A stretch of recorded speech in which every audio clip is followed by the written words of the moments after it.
Amy, let me tell you about a magical place that is so exactly designed to be enclosed space, year-round fun for the whole family that I bet you already know what I'm going to say before I even say the name. Let's say it together on three. 1, 2, 3.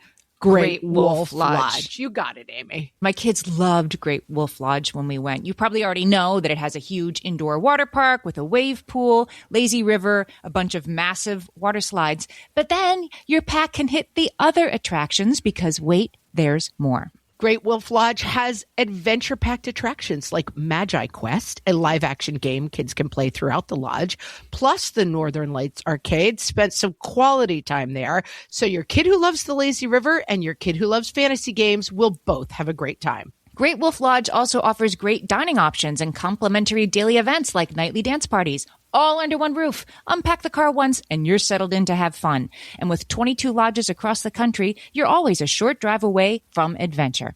We've both had such great times at Great Wolf Lodge, so bring your pack together at a lodge near you.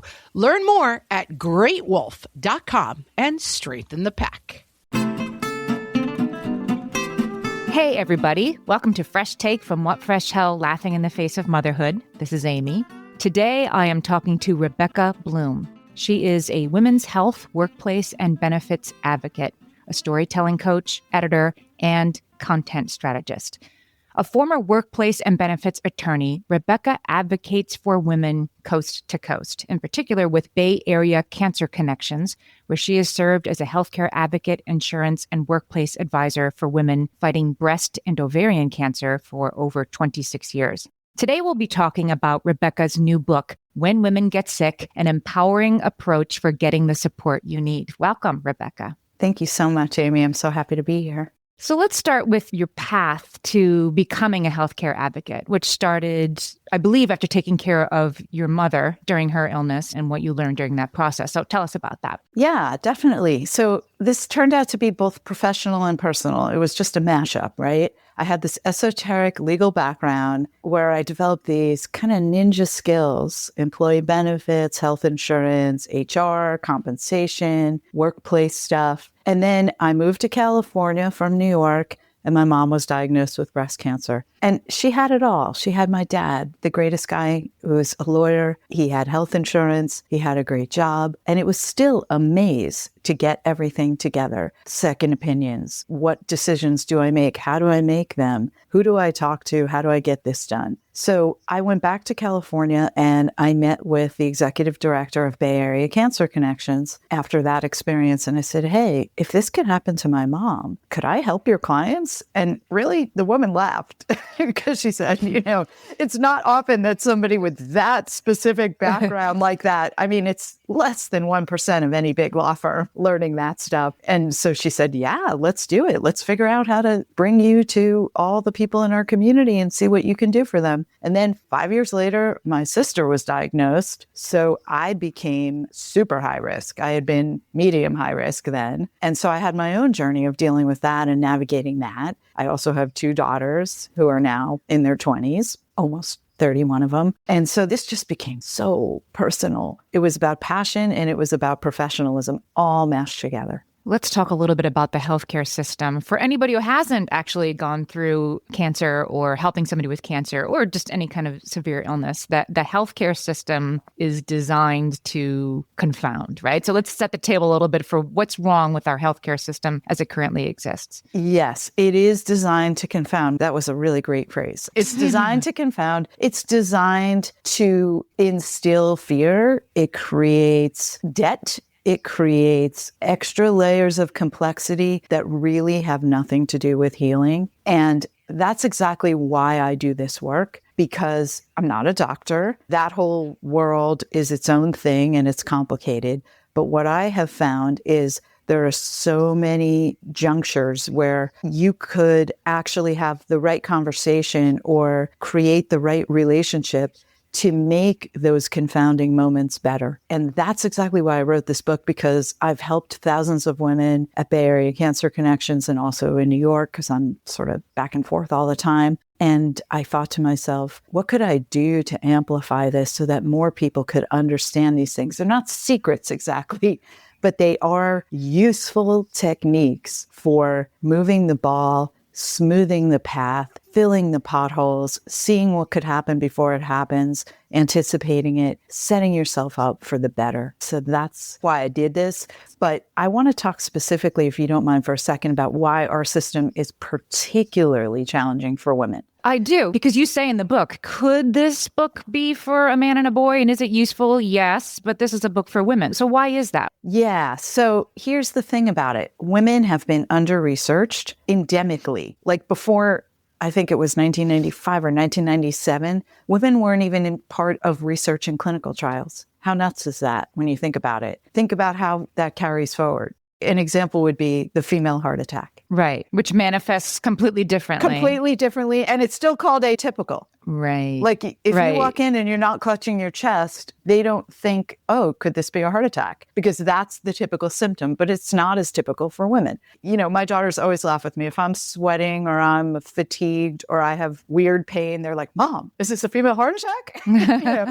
And it's almost a joke, but it's serious, right? Under-researching of women over that long of a period, that trickles out. It really radiates forward in a way that makes it harder for women to get diagnoses. Women are diagnosed later than men for so many conditions. So you have that. Then you have the economic issue. Women tend to be under-resourced, underemployed, or unemployed more than men. So do the math, right?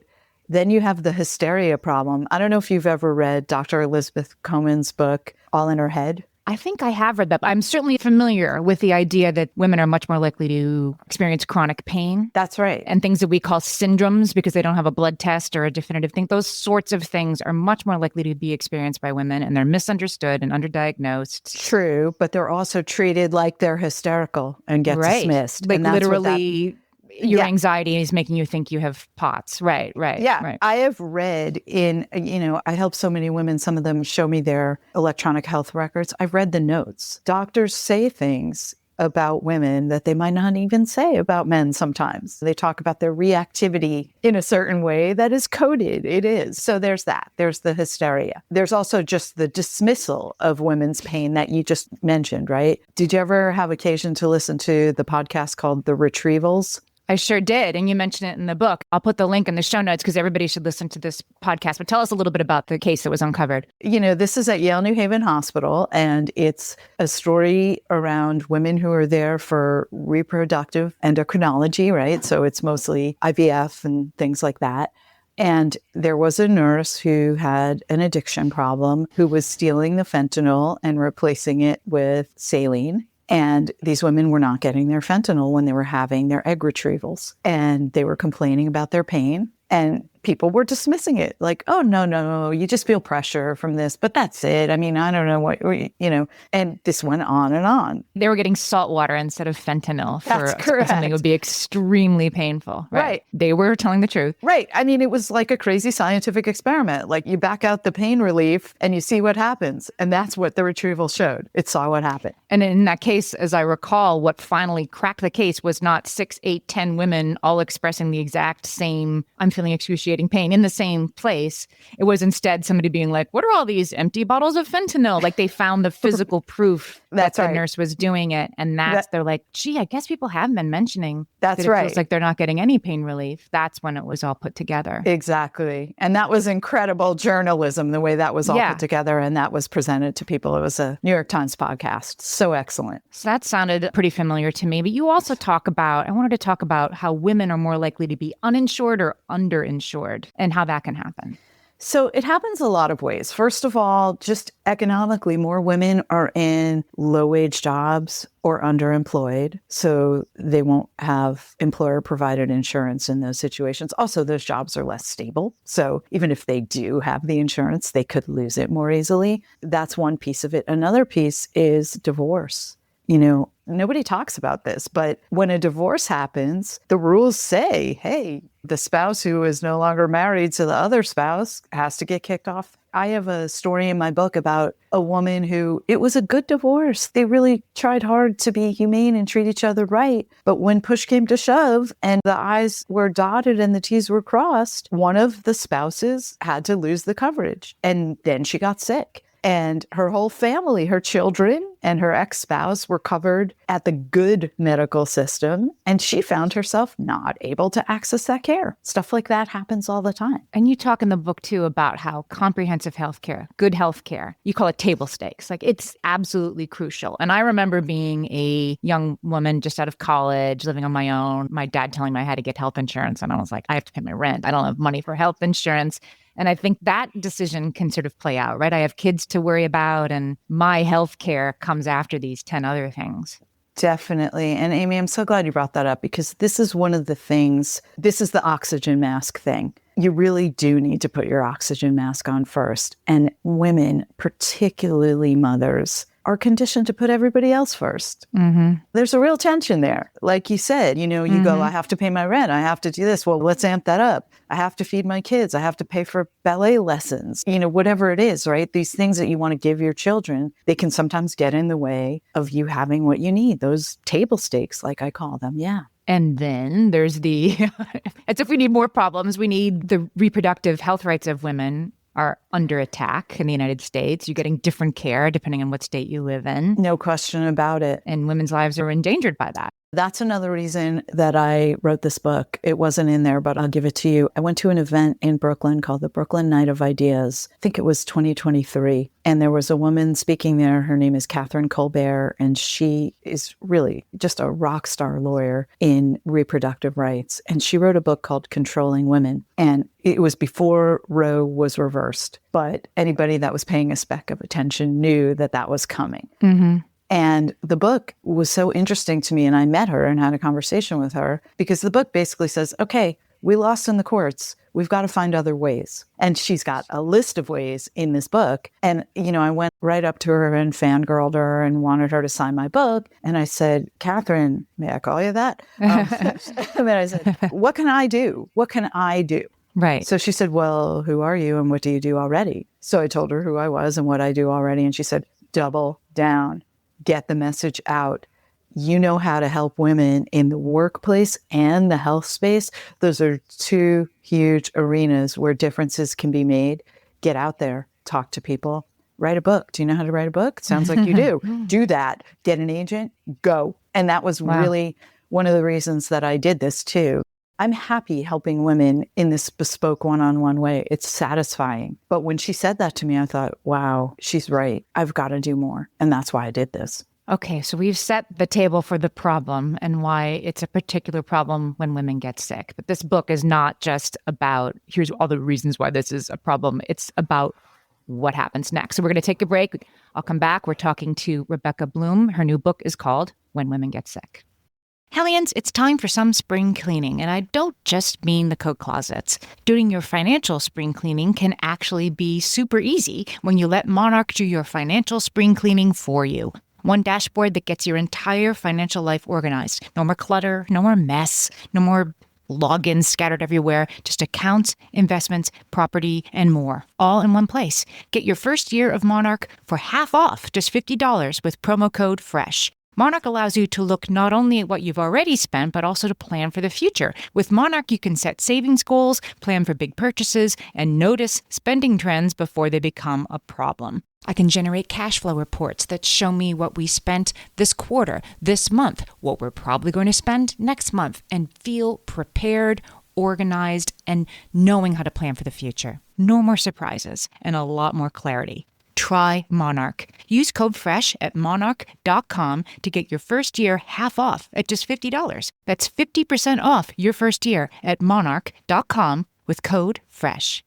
My favorite skincare products actually feel more like self-care, like they're so nice to put on and they smell so good that I'm actually happy when I get to that part of my day.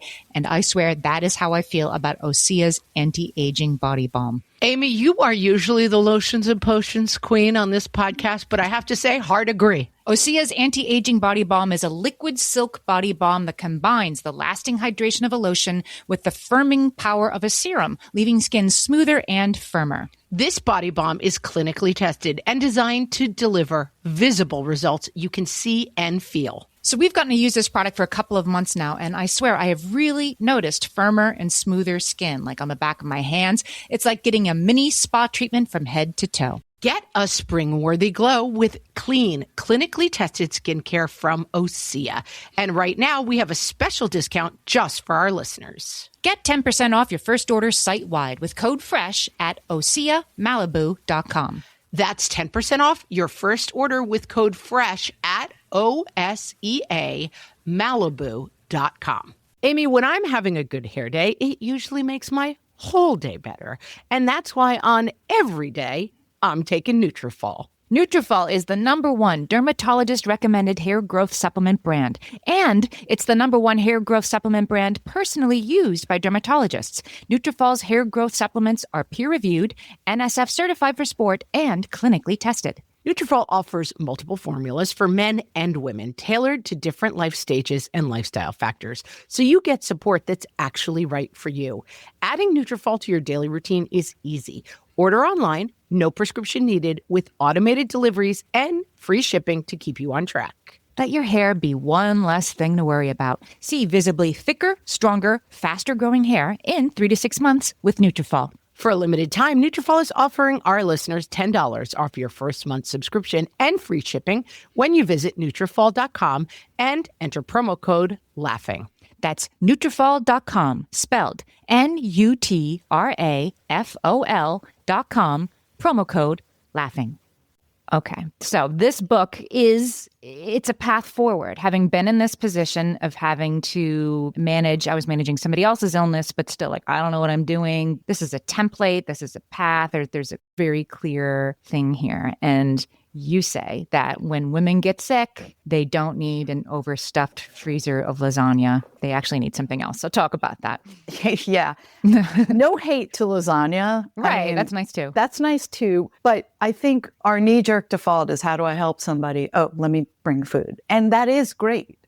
But there are bigger things. What I feel is so important when a woman is embarking on a health journey, and even thinking about this before it happens, if you can, right. is draft your team. Who are your people that really can help you pull the right levers at the right moments? So you start with, for lack of a better phrase, a chief of staff. We have no problem when we're talking in the corporate world about org charts. But when we talk about our personal life, we never want to get to that. But really, it's useful. Let's do it. We have the skills. Why don't we use them, right? So you start with the chief of staff, really clipboard and a whistle. Let that person be the boss so you don't have to. And then you think, who are the people that could really fill the lanes in this fast break of a health journey that I'm about to have?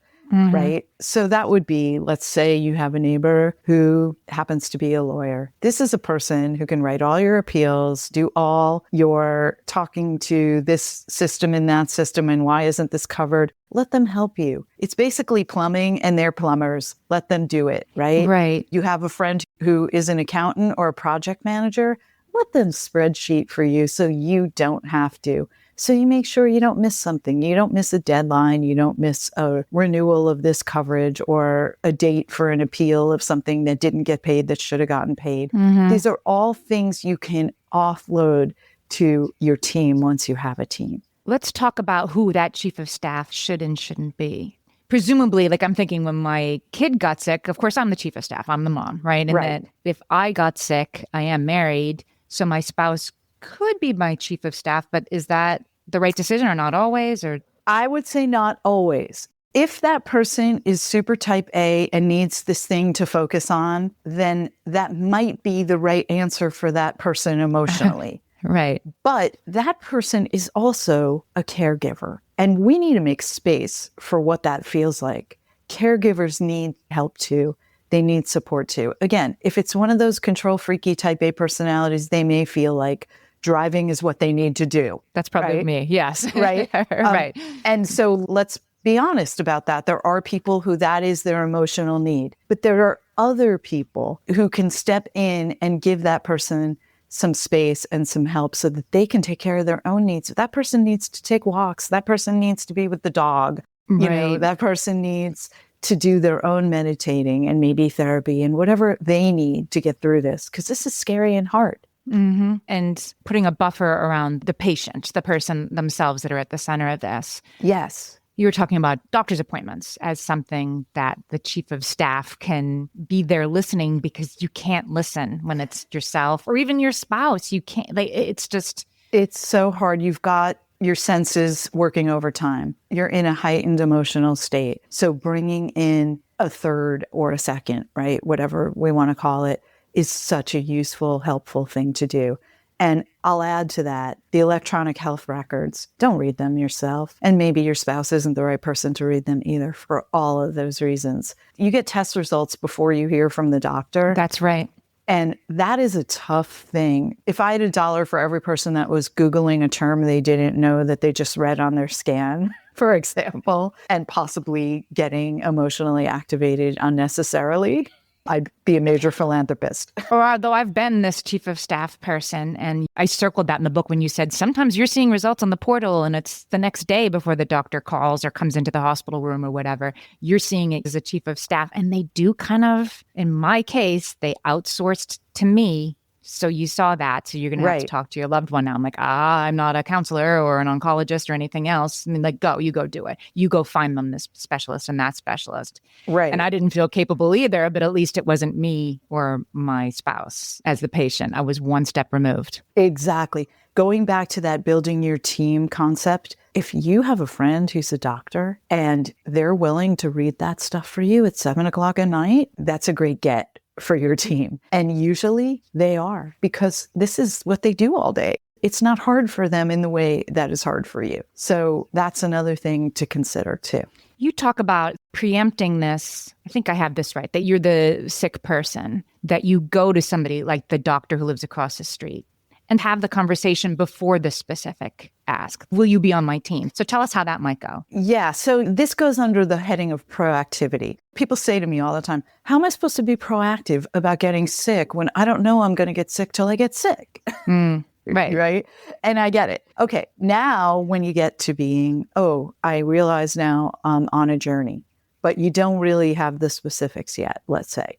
That's another moment for really good proactivity. And this is probably the most popular piece of advice I've given to people, and the one that they think is the most revelatory. And it's this: reach out before you need something. Pick the right stakeholders, the person in the doctor's office who actually runs the show, HR at your office, right? Whoever those people are, a case manager at your insurer. Hi, this is my name. I'm starting a health journey, and it would mean the world to me if I knew that I could reach out to you should I hit a pothole. You would be so surprised. They love to hear from somebody who doesn't need something right now, first of all. And second of all, now you have a thread in their email. And when you reach to them the next time, it feels like an emergency to you, but they already know who you are. You're not a stranger. Yeah, that's such a good point. And if somebody came to me, right, and said, you are so good at research, if I ever needed something, yeah, I wouldn't say no. I'd be like, they think I'm good at research. It would be, it's your honor to help somebody. Exactly. And yet it feels like this ask feels so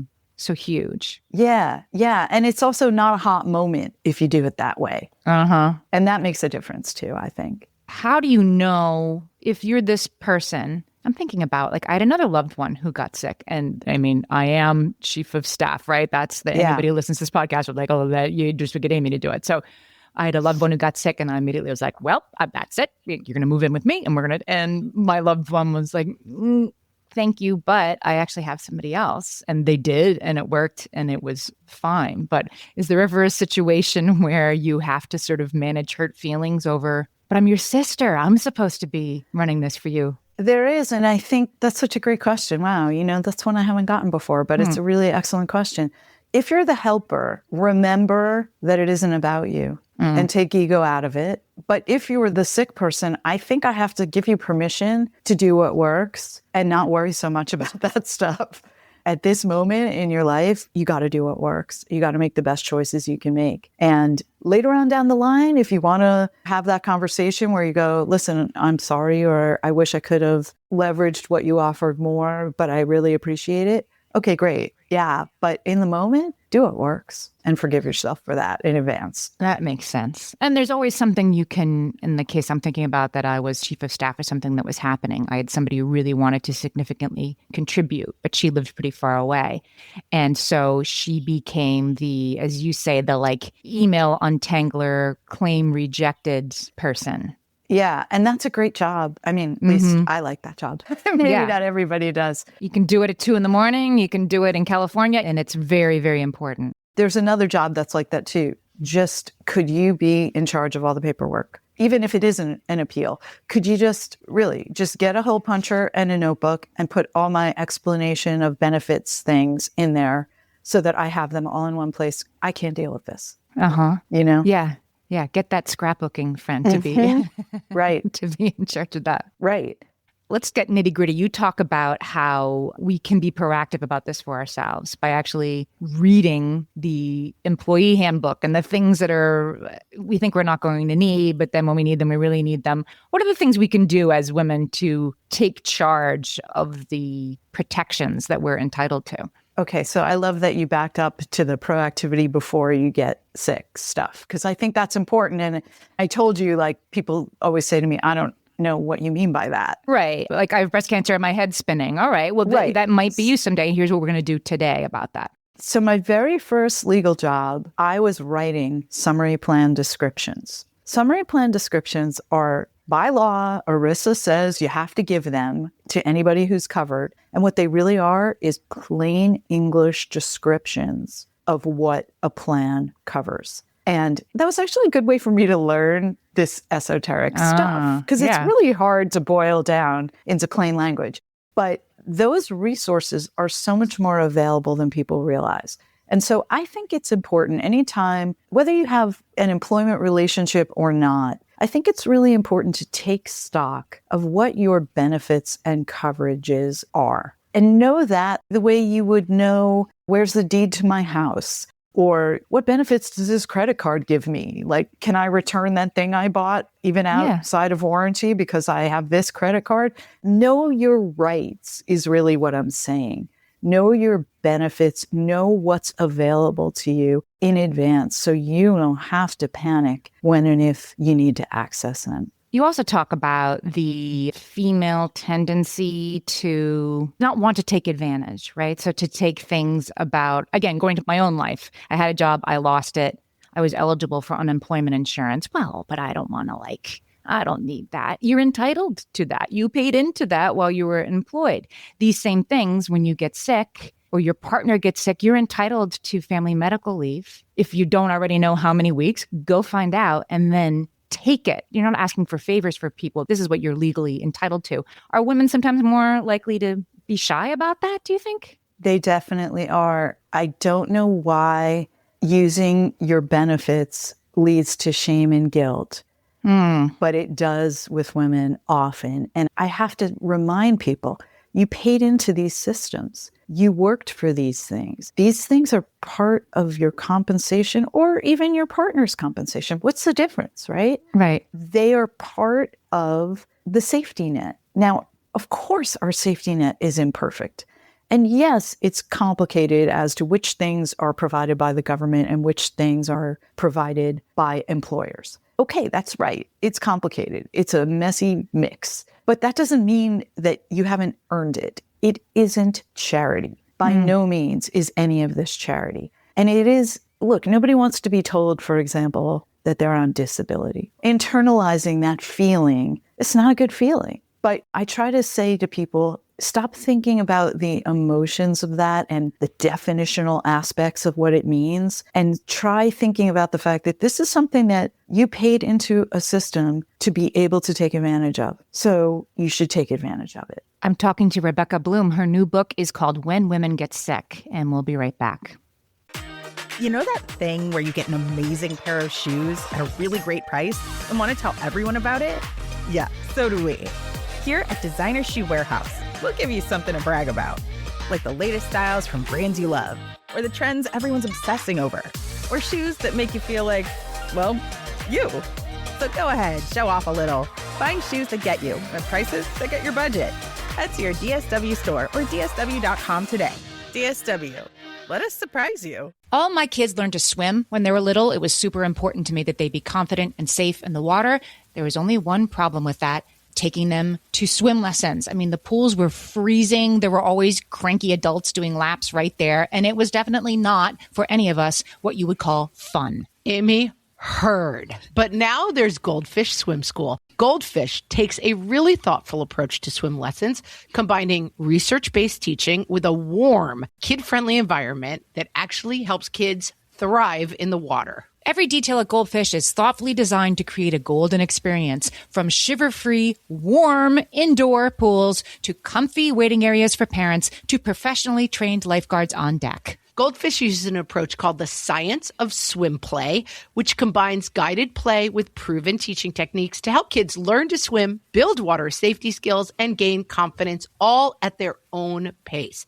Lessons are designed to meet kids exactly where they're at. If you've been thinking about swim lessons or just wondering where to start, this is a great opportunity. Right now, Goldfish Swim School is offering a waived membership plus your child's first lesson free at participating locations. Just visit goldfishswimschool.com/free to find a location near you and enroll using promo code FREE. That's goldfishswimschool.com/free, promo code FREE.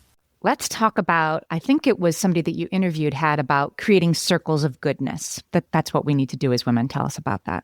Yeah, that was my friend Amy. So I love that she used that phrase, circles of goodness. And it really goes to the thesis of my book in the end, right? Which is that if we're able to link arms with like-minded, good-hearted human beings while we're on these health journeys, we truly have what we need to make women's health journeys better. And I think that's pretty hopeful. I also think it works because I've seen it work.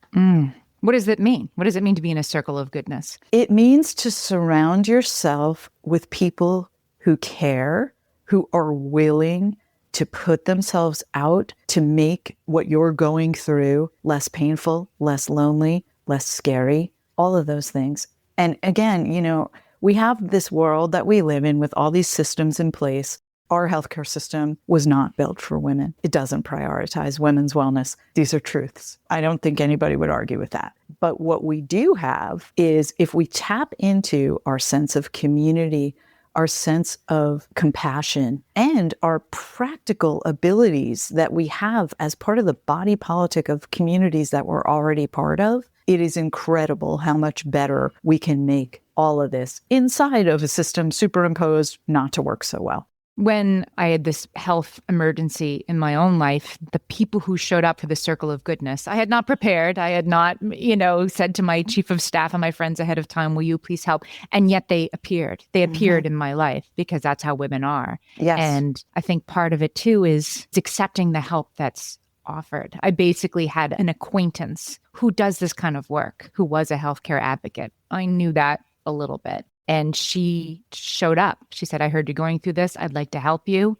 Yeah. I thought, well, she doesn't really mean it. Yes, she did. She really meant it. And so part of it too, I think, is when you're in these situations, I don't want to be a bother to anybody that you're not, and you need to accept the help that's there for you. I think so too. And one of the things I've learned is, if you ask the right person, they're thrilled to do it. Example, I mentioned the overstuffed freezer and the dreaded lasagna. But the truth of the matter is, if you have a friend who's an awesome cook and all they need to do is make a little extra food when they're doing it anyway, that's easy and it's a joy. People love to do what they're great at doing. Yeah. And then to be honest, then there are people who are going to kind of ghost you, who are going to leave the lasagna on the porch and run, not because they're bad people, but because they're afraid. Oh, fear is a big deal. Remember, I think it was St. Elmo's Fire, when they're sitting around the table, and I think it was Rob Lowe who goes, cancer. They whisper. Oh, I do remember that. Now remember you're saying that scene? Yeah. I mean, what does that speak to? It speaks to the fact that it's still a little taboo. It's still a little scary. It's awkward. People don't know what to say. Right. But I'd still rather you have that lasagna if it's good than not. At least they're expressing themselves and their desire to support you some way. It's better than nothing, right? Yeah, that's right. Are there sort of green shoots out there in terms of gender equity in healthcare so we don't have to support ourselves through this terrible healthcare situation? Is it getting a little bit better? Against so many odds, I have to say, yes, it is. I want to say, yes, it is. And I believe it. Take a look at the menopause movement. Look what's going on there. I mean, maybe it's just the algorithm serving me, but I don't think so. I mean, there are some... But it's serving you something that's there, right? That wasn't there before, right? There are some incredible writers, some really powerful activists. It's a conglomeration of things. It's academics, it's doctors, it's business people. If you look at it all together, we've got a movement. It's happening and it's working and it's appealing to people. There is all kinds of high-level women's health advocacy going on. You hear the bad stories about cancellation of this funding and that funding, but the truth of the matter is the train has left the station. Everybody understands that this is a serious inequity and that a civil society is marked in part by women's health. Let's be truthful about that, right? I mean, we talk about it all the time. It used to be just infant mortality. We'd go, that's how you measure whether a society is a good and healthy society or not, right? Right. But I think that concept is broadening. Women's health is a yardstick of a healthy society. So you got to be hopeful about that. I am, because I am seeing different sectors moving towards better. I do. You say, I'm going to quote you here, it's better to know than not to know, to be empowered in every possible way, to be gifted a pair of pitfall goggles. I loved that term. Yeah. You say, and we shouldn't need this bag of tricks, but if it's what we're stuck with, that's what this book is for. It's clarity. I agree. And, again, there's a struggle to make this feel hopeful, of course, because of what you said. We spend time defining the problem, and the problem does feel gargantuan. But if you have those pitfall goggles and you get to see what's ahead of you and what could go wrong, well, you don't step in that hole. Right. And there is a good path forward if you don't step in that hole. So that's why I'm trying to give it out to people. I've been talking to Rebecca Bloom. Her new book is called When Women Get Sick, An Empowering Approach for Getting the Support You Need. This book definitely is empowering, eye-opening. It'll make you feel activated. It'll also make you feel like change is possible. I'm going to put the link in the show notes to buy this book on Bookshop or wherever you buy books. But Rebecca, tell our listeners where else they can find you. You can find me on my website, www.whenwomengetsick.com, at whenwomengetsick on Instagram, both of those places. Okay, we'll put that in the show notes as well. Rebecca, thanks for talking to me today. Amy, thank you so much. This was an amazing conversation. Thank you.